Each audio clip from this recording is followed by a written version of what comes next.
Market में तहलका मचाने के बाद यूनो झोपड़ी में लेटा होता है और कहता है, मुझे पानी चाहिए। ये सुनकर जांग दूसरे भिखारियों को चिल्लाकर ऑर्डर देता है कि अरे कोई पानी लाओ, जल्दी थोड़ा पानी लाओ। पानी आने पर यूनो पानी को देखकर कहता है, बर्तन तो गंदा है। यह सुन जांग जिसने पानी लाया उसे थप्पड़ मारकर कहता है, मैंने कहा था साफ वाला इस्तेमाल करो, तुम साले गंदे भिखारी। फिर नया बर्तन मिलने पर कहता है, यह पानी तो गर्म है। यह सुन जांग बहुत सारे भिखारियों को भगाते हुए कहता है, कितनी बार कहना पड़ेगा तुझे, पहाड़ पर जाओ और ठंडा और साफ पानी ले आओ।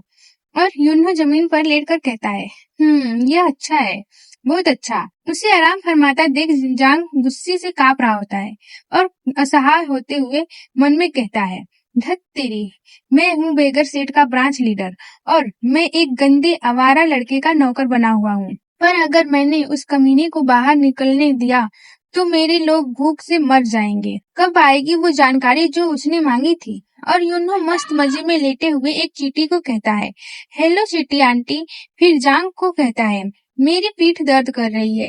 यह सुन जांग उसकी पीठ दबाते हुए कहता है, ओह नहीं, अगर तेरी पीठ दर्द कर रही है तो यह तो बहुत बुरा है। और मन में कहता है, यह सब ऐसा ही चलता रहा तो हम सब ऐसे ही मरने वाले हैं। तभी एक भिखारी लेटर लेकर खुशी से चिल्लाते हुए आता है, ब्रांच लीडर आ गई है। यह सुन पीठ दबाते हुए जांग खुशी से कहता है, यह आ गई। फिर यूनो उस आई जानकारी को देखने लगता है और फिर जांग को देते हुए कहता है, क्या यही है? वह कहता है, हाँ। इस पर यूनो कहता है, तू इसे जानकारी बताकर मुझे उल्लू बना रहा है। यह सुन जांग उस कागज को उससे लेता है और देख के मन में कहता है, यह साले हमें पूरी तरह निचोड़ देना चाहते हैं। यह जानकारी तो अधूरी है, हम इसे इस्तेमाल नहीं कर सकते, कोई और तरीका ढूंढना होगा। तभी यूनो अपनी जगह से उठते हुए कहता है, शायद हमारे पास पैसे कम है, जाऊं क्या कुछ कमाने। यह सुन जांग की फट जाती है और वो उससे कहता है, रुक जा भाई।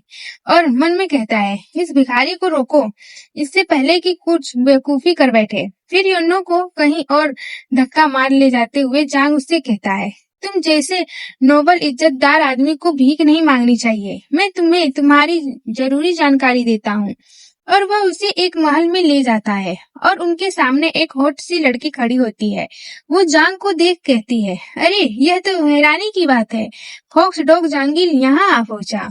और यह औरत है ग्विन यांग जो हेड है हाउ क्लेन के काइफंग ब्रांच की। उसे देख जांग उसे ग्रिट कर कहता है, नमस्कार ब्रांच हेड ग्विन। लेकिन यूनो तो जांग को चढ़ाते हुए कहता है, फॉक्स डॉग, यह कैसा निकनेम है फॉक्स डॉग। फिर उसके पास आकर कान में धीरे से कहता है, तेरा यही निकनेम है फॉक्स डॉग?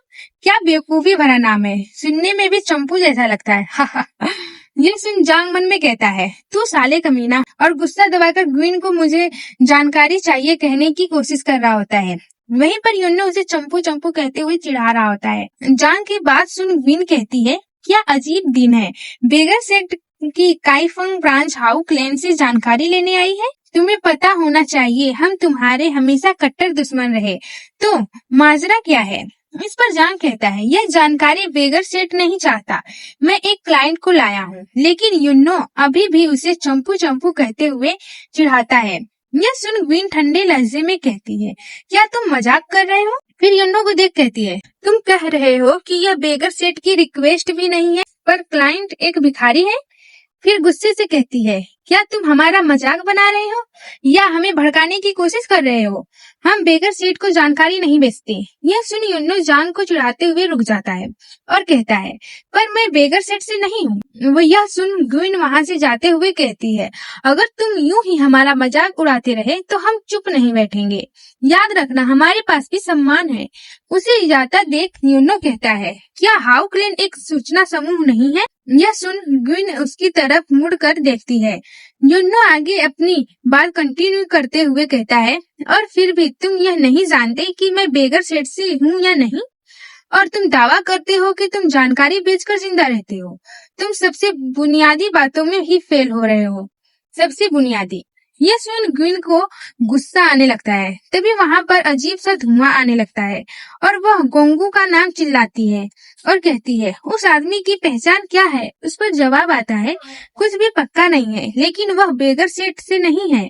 यह सुन वह अपने दांत पीसने लगती है। फिर यूनो कहता है, देखा तो अब आप हमें जानकारी भेज सकते हैं, राइट। उस पर ग्विन कहती है, नहीं, मेरा मूड खराब हो गया है, इसलिए नहीं, गेट आउट। ये सुन वो दोनों हैरान हो जाते हैं। फिर यूनो कहता है, तो यही है सूचनाओं के व्यापार में सम्मान? मैं पैसे दे रहा हूँ और तुम मना कर रही हो। ये सुन ग्विन को गुस्सा आ रहा होता है। आगे यूनो कहता है, लगता है हाउ क्लेन ज्यादा दिन टिकेगा नहीं। यह सुन ग्विन गुस्से से कहती है, अपनी जुबान संभाल कर रखो, जब तक तुम अपने हाथ पैर कटवाना नहीं चाहते। फिर यूनो कहता है, क्या? पर मैं गलत नहीं हूँ मैडम। पता नहीं, लेकिन ग्विन को मैडम नाम सुन बहुत गुस्सा आ चुका होता है। वो दांत पीसते हुए कहती है, क्या तुम अभी हाउ क्लेन का मजाक बना रहे हो?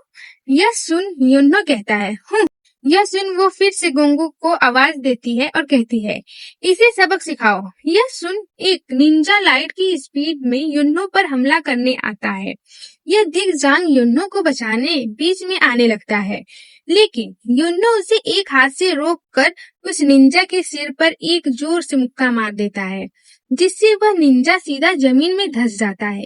यह देख ग्विन तो हैरान हो जाती है, साथ ही जांग भी हैरान होता है और कहता है, यह तो एक मास्टर है।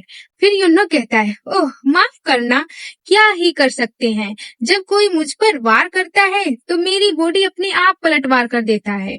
अगर पहले बता देते तो मैं खुद को रोक लेता। यह दिग जांग मन में कहता है, मुझे लगा शायद उसे मार्शल आर्ट्स आती होगी, पर मैं उसे पूरी तरह आंक नहीं पाया, तो हमारे बीच एक मॉन्स्टर था। आगे यूनो मुंडी चटकाते हुए कहता है, यह सब उस बूढ़े आदमी की गलती है। जो हुआ वह देख ग्विन उसे हाथ जोड़कर कहती है, मैं नहीं जानती थी कि मृत वापस आ गया है। यह सुन यूनो कहता है, तुम किस बारे में बात कर रही हो? हमने काफी देर तक बात की थी। फिर ग्विन अपनी आंखें जांग की ओर कर ठंडे लहजे में कहती है, खैर ऐसा नहीं लगता कि तुम अच्छे इरादे से यहाँ आए हो जांगिल। यह सुन जांग घबरा कर कहता है, क्या? ब्रांच हेड, मुझे नहीं पता आप मुझ पर विश्वास करेंगे या नहीं, पर मैं सच में बुरे इरादे से नहीं आया। कुछ जानकारी है जिसे बेगर सेठ अकेले नहीं संभाल सकता, इसलिए मदद मांगने आया। यह सुन ग्विन कहती है, तो इसलिए तुम उसे यहाँ लाए?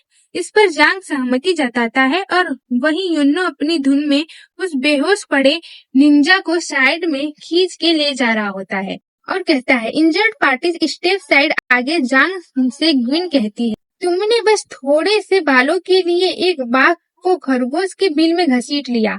उस पर जांग कहता है, यकीन करना मुश्किल है, लेकिन ये सच है।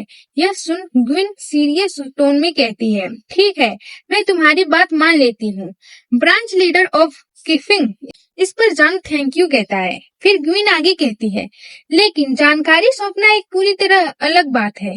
कारण चाहे जो हो, उस आदमी ने हमारे किसी व्यक्ति को चोट पहुंचाई है और हाउ क्लेन को उसका सही मुआवजा मिलना चाहिए। इस पर यूनो कहता है, मुआवजा? इस पर ग्विन ब्लैक एनर्जी रिलीज करती हुई कहती है, डार्क पाथ पर कोई दाम नहीं होता, खून के बदले खून, जान के बदले जान। फिर कहती है, फोर शैडो स्वर्ड। इतना कहने भर से ही पल भर में 4 खूंखार तलवारबाज ग्विन के चारों ओर आ जाते हैं। यह देख यूनो बिना डरे कहता है, यार इस जगह में तो सच में अजीब लोग हैं। फिर ग्विन कहती है, मुझे नहीं पता तुम्हारा मकसद क्या है, लेकिन क्योंकि हमारा आदमी घायल हुआ है, तुम यहाँ से शांति से बाहर नहीं निकल सकते। इस पर यूनो कहता है, उफ, क्यों नहीं सुनती हो तुम? ये सुन जांग उसे रोकते हुए कहता है, अरे भाई अब बस करो। लेकिन यूनो आगे कहता है, मैंने कहा ना, यह जानबूझकर नहीं था। तुम पहले मुझ पर आए और मेरी बॉडी ने बस पलट कर मारा। यह सुन ग्विन को बहुत गुस्सा आ रहा होता है और मन में कहती है, वो कंकाल जैसा डरावना आदमी। फिर उन दोनों को कहती है, डार्क पार्ट पर चीजें सीधी होती हैं। तुमने एक हाथ काटा, हम तुम्हारे अंग काट लेंगे। तुमने हमें थप्पड़ मारा, हम तुम्हारा गाल काट देंगे। ये सुन जांग थर थर कांप रहा होता है और यूनो कहता है, क्या तुम लोग शार्क हो? ये सुन जांग उसे डरते डरते कहता है, अरे मेरे बाप, मैंने कहा ना बस करो। ये सुन ग्विन कहती है, तो हम थोड़ा नरम रहेंगे, बस थोड़ा सा गाल काट देंगे। इस पर यूनो कहता है, अरे माफ कीजिए, लेकिन फिर अपने गाल को हाथ लगाकर कहता है, मेरे पास कोई गाल का मांस बचा ही नहीं है, मैं पिछले कुछ समय से थोड़ा कुपोषित हूँ। यह सुन ग्विन गुस्से से पागल हो जाती है और ऑर्डर देती है, उसे मारो। यह सुन वो चारों उस पर एक साथ झपट पड़ते हैं वहीं पर युन्नो उन्हें आता देख सिर खुजलाते हुए कहता है, पहले तो बस मेरा गाल, अब कह रही हो कि मुझे मार दो। और तभी उसकी तरफ 4 जानलेवा स्लैश होते हैं। फिर भी वह आगे कहता है, इंटरेस्ट बहुत तेजी से बढ़ रहा है, यह चक्रवृद्धि ब्याज डरावना है। फिर पल भर में एक अटैकर के पेट में मुक्का पड़ता है। तभी दूसरा, फिर तीसरा और फिर चौथा भी चिल्लाते हुए हवा में होते हैं और युन्नो सिर के पीछे हाथ रखकर आराम से खड़ा होता है। यह देख ग्विन का मुंह हैरानी से खुला का खुला रह जाता है और हम देखते हैं युन्नो आराम से खड़ा होता है और वह चारों हवा में होते हैं और उनकी 100 टुकड़ों में बिखर चुकी होती है। और थोड़ी देर बाद वो चारों आसमान से नीचे गिर जाते हैं और युन्नो की बॉडी से एनर्जी बाहर निकलने लगता है। फिर युन्नो कहता है, कोई भी हिलने की कोशिश नहीं कर, मैं अब भी किसी को मारना नहीं चाहता।